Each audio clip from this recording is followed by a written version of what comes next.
Alors donc, si tu veux, l'association L'Âge de Fer, donc, qui porte ce projet de main en main, était dealer de presse. Hein. Et quand j'ai parlé de médias de masse, donc de main en main, ça sera médias de masse, ça peut paraître un peu prétentieux et démesuré de dire cette petite association, elle va créer. Bon, il faut savoir donc que c'est quelque chose qui est tout à fait à notre portée. Et quand je dis à notre portée, c'est pas que nous, à portée de la société civile. Réaliser un média papier, on sait faire. Il y a plein de gens dont c'est le métier et on sait faire. Imprimer un média papier, les rotatives, elles font ça à des prix vraiment très bas. Et la diffusion par paquet, la Poste fait encore ça très bien. C'est de plus en plus cher, je précise, mais elle fait ça quand même assez bien. Donc, l'existence d'un média papier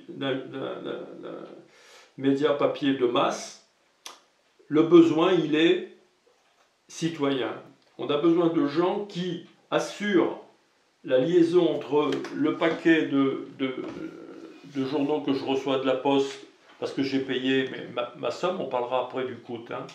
J'ai envoyé un petit peu de sous à l'association L'Âge de Fer, elle s'est occupée de faire un journal, et elle envoie un paquet de 30 magazines par la Poste. Ce paquet, il n'y a pas d'autre solution aujourd'hui pour toucher le grand public que le maillon citoyen pour faire en sorte que ce paquet aille à sa cible. C'est-à-dire que quelqu'un localement lui donne la visibilité indispensable pour que le voisin, les amis, machin tout, découvre et s'en empare.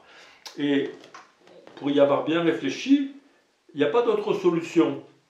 Parce que même si on avait une fortune personnelle, plein de sous, pour qu'effectivement tout soit financé, localement, la diffusion, elle part.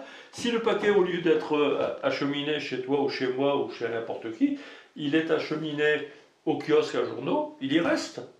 Les personnes qui ne sont pas aujourd'hui dans le circuit n'iront pas le chercher. Donc, pour faire exister des médias de masse, et je dépasse de main en main, parce qu'il en faut plus qu'un de médias de masse, il faudrait que dans 5 ans, 10 ans, il y en ait 5, il y en ait 10, parce que d'autres s'en sont emparés.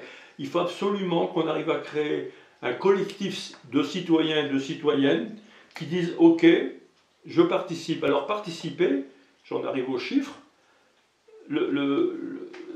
nous, on part aujourd'hui sur un petit cahier de 12 pages à 4, trimestriel. Hein. On a baissé la barre par rapport à de main en main du départ parce qu'on va refaire un démarrage progressif.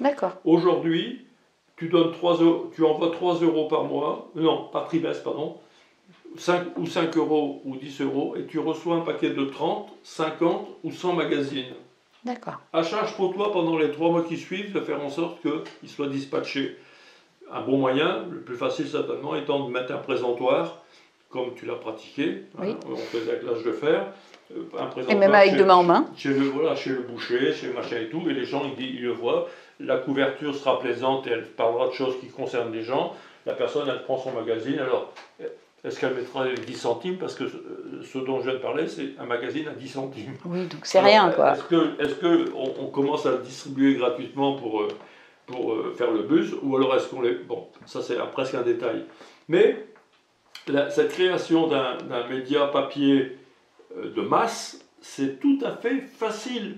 Ça n'est rien du tout. Il n'y a rien de compliqué, sauf de mobiliser, et c'est notre objectif, 5000 personnes, dans un premier temps, pour faire un premier tirage à 250 000 exemplaires à peu près. Si on est plus, ben, on montera, bien entendu. L'objectif ambitieux qu'on a, c'est que dans 2 ans, on soit 1 million d'exemplaires. C'est-à-dire que le premier numéro, le deuxième numéro, le troisième numéro serviront à leur autopromotion. Le sujet, on en est convaincu, intéresse les gens. Il faut quand même savoir, on en a entendu, il y a eu un article du Canard enchaîné il n'y a pas très longtemps, sur le fait que 47% des Français et des Françaises, suite au Covid, rechigne à reprendre le brancard et à tirer la charrette. Et en disant ça à une personne qu'on a interviewée, il a dit, attention, il y a 80% des Français qui demandent la remise en question de la croissance. Ils ont compris que la croissance, c'était plus possible. Il n'y a plus que les économistes à la solde du système qui sont payés pour le dire, qui disent qu'on peut résoudre le problème écologique et en même temps faire de la croissance. Ils sont fous. Bon, donc le terrain est prêt. À mon avis, le terrain est fertile pour qu'effectivement un média qui parle de ça courageusement réussisse.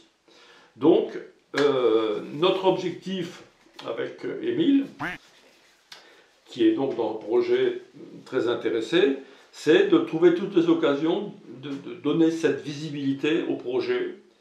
Et on compte sur vous, les uns les autres, pour effectivement porter plus loin ce qu'on fait là, ici à Troyes.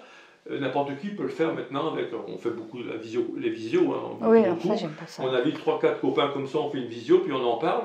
Et puis les copains vont dire, bah oui, effectivement, 3 €, moi j'y vais, quoi, tu vois. Voilà. Bah ça, moi, c'est quelque chose que j'ai fait.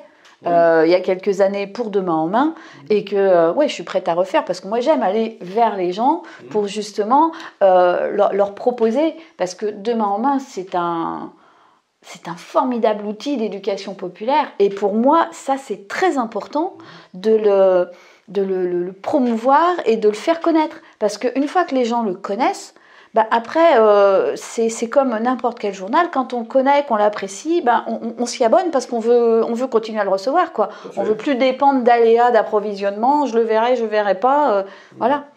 Et donc ça, pour moi, c'est vachement important qu'on puisse s'y mettre, et moi j'attends que ça, quoi.